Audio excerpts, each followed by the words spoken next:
Assalamualaikum warahmatullahi wabarakatuh. Memperkenalkan, nama saya Laksana Adi Grahadika dengan NIM A11 2022 14554. Kali ini saya akan mempresentasikan responsi bimbingan karir. Langsung saja kita mulai dari latar belakang, yaitu diabetes mellitus merupakan masalah kesehatan global yang serius, terutama pada komunitas tertentu seperti suku Indian Prima di Arizona, Amerika Serikat yang memiliki salah satu tingkat prevalensi diabetes tipe 2 tertinggi di dunia. Nah, tingginya angka ini dipicu oleh kombinasi faktor genetik yang kuat seperti perubahan gaya hidup drastis menuju pola makan modern dan kurangnya aktivitas fisik. Nah, dalam konteks bimbingan karir ini, penggunaan dataset dari NIDDK menjadi krusial untuk melatih kemampuan mahasiswa dalam membangun sistem predik diagnostik melalui analisis 8 fitur klinis seperti konsentrasi gula, tekanan darah, hingga indeks massa tubuh. Mahasiswa diharapkan mampu menghasilkan model yang akurat untuk mendeteksi penyakit ini. Nah, jadi tujuannya untuk memprediksi secara diagnostik status kesehatan pasien dengan menerapkan alur kerja data science yang komprehensif. Oke, jadi langsung saja saya mulai. Yang pertama yaitu kita import dulu library-nya. Di sini ada beberapa library seperti Pandas yang berguna untuk mengolah data dalam bentuk tabel, lalu ada NumPy untuk perhitungan matematikanya, ada Matplotlib dan Seaborn ini untuk visual grafisnya. Lalu di sini ada Trend Test Split ini untuk membagi data menjadi data training dan data testing. Lalu ini ada untuk scaling.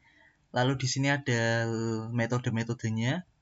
Lalu di sini ada evaluation yang nantinya akan kita pakai seperti accuracy score, classification, confusion matrix, dan ada hyperparameter tuning. Ini untuk memaksimalkan pemodelan, ya. Oke, yang selanjutnya kita load dataset. Karena di sini saya pakai lokal, jadi saya langsung datasetnya langsung saya masukkan di sini dengan kode seperti ini. Nah, yang pertama yaitu eksplorasi data analis atau EDA. Nah, pertama-tama kita harus tahu dulu nih ini datanya seperti apa. Kita harus bedah dulu isinya itu seperti apa.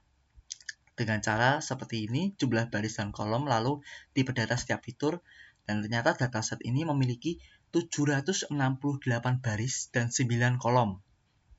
Ya, ini terdapat kolomnya, yaitu kolom-kolom mengenai informasi dari datanya seperti glukos, blood pressure, skin tick, BMI, insulin, age, diabetes, pregagnesis, dan outcome. Nah, selanjutnya ini adalah analisis statistik dan visualisasi. Nah, di sini kita akan distribusi data menggunakan kode df-describe. Ini untuk mengetahui struktur-struktur datanya. Nah, di sini ada count, min, std, min 25%, 50%, 75%, dan max. Nah, jadi seperti ini. Nah, lalu selanjutnya ada visualisasi distribusi untuk setiap fitur. Nah, jadi ini merupakan distribusi untuk setiap fitur. Hasilnya seperti ini. Bisa kita lihat. Nah, lalu kita buat untuk heat map-nya untuk sebagai korelasi. Ya, seperti ini. Nah, lalu ada identifikasi outlier dan missing value. Nah, kita harus melihat dulu apakah data ini memiliki missing value atau tidak.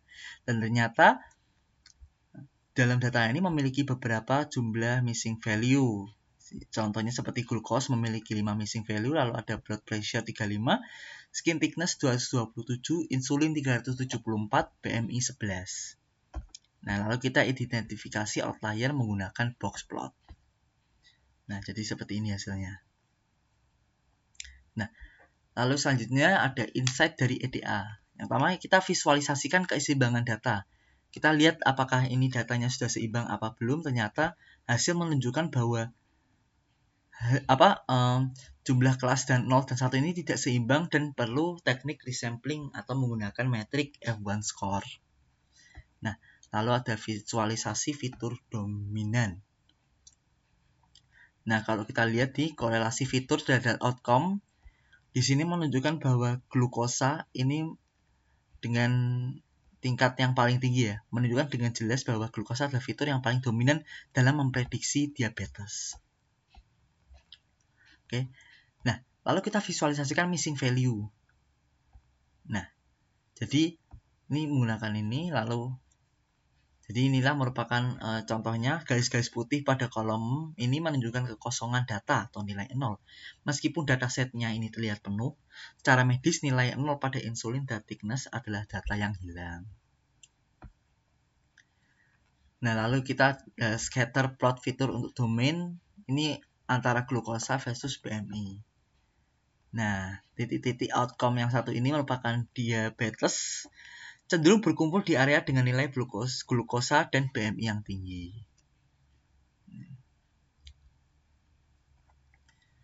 Nah, hasil dari insight utama EDA ini, datanya tuh nggak seimbang. Lalu yang kedua ada glukosa paling berpengaruh dari hasil korelasi. Glukosa mempunyai hubungan yang paling kuat ke hasil diagnosa. Lalu ada banyak data yang kosong dan ada outlier di bagian insulin dan riwayat keturunan. Nah, selanjutnya kita akan mempreprocessing data. Yang pertama kita akan menangani missing value. Kita ganti 0 dengan none dulu supaya bisa diisi dengan nilai rata-rata. Nah, berdasarkan analisis sebelumnya ditemukan banyaknya nilai 0 pada fitur medis seperti insulin dan glukosa yang secara klinis tidak mungkin terjadi.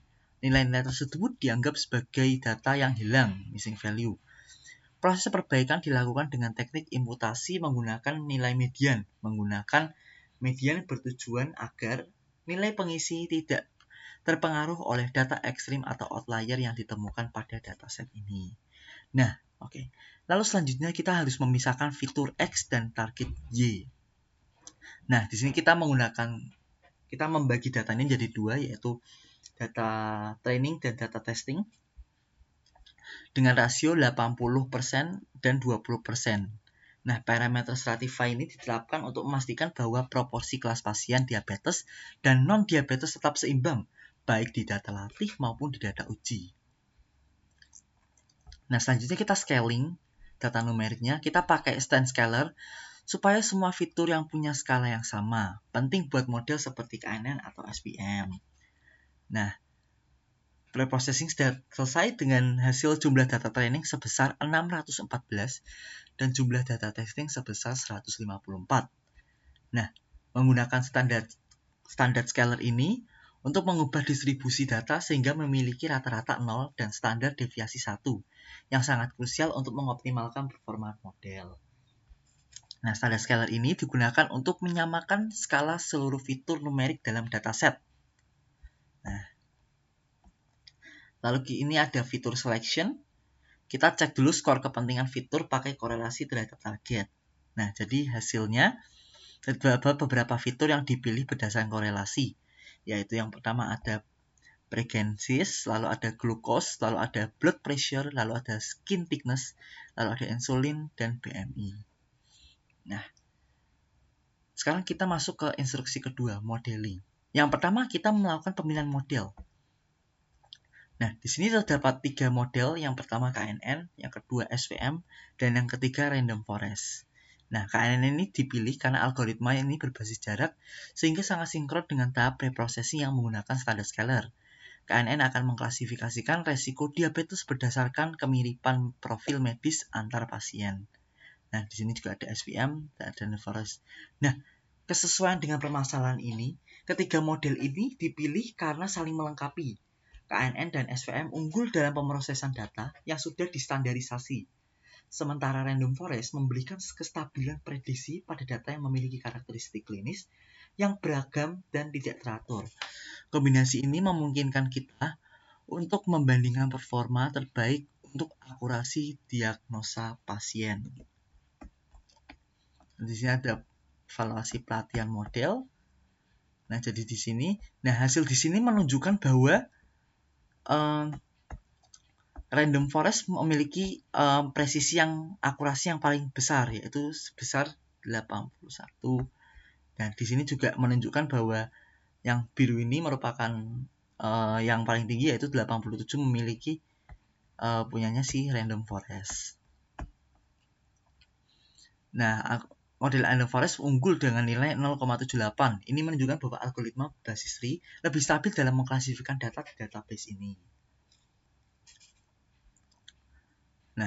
Lalu ada perbandingan model. Di sini modelnya dengan jelas ya bahwa Random Forest memiliki akurasi yang cukup tinggi dibandingkan KNN dan SVM.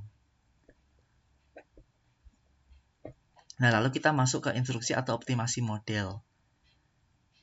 Nah, di sini kita menentukan parameter yang akan diuji, yaitu kita fitting 5 volt dengan parameter terbaik, yaitu ada Classification, entropy, max depth, mean sample split, and divide. Nah, akurasi setelah optimasi 0,77. Nah, alasan terkuat penggunaan grid search ini adalah teknik ini menjamin penemuan kombinasi parameter paling akurat dan optimal melalui pencarian menyeluruh terhadap semua kemungkinan yang diberikan dengan menguji setiap kombinasi secara sistematis dan terintegrasi dengan cross-validation. Nah, grid search CV ini memastikan model yang dihasilkan benar-benar stabil dan memiliki performa terbaik. Nah, lalu kita evaluasi dulu sebelum dan sesudah optimasi. Nah, perbandingan optimasi Random Forest, akurasi sebelumnya sebesar 0,77 dan sesudahnya 0,75. Di sini kita mengalami penurunan. Perbandingan evaluasi, akurasi penyesuaian dengan 0,77 menjadi 0,75. Nah, meskipun secara angka ini terdapat penurunan, namun secara substansial model setelah optimasi jauh lebih berkualitas. Penurunan ini mengindikasikan bahwa model sedang melakukan proses regulasi untuk menghindari overfitting.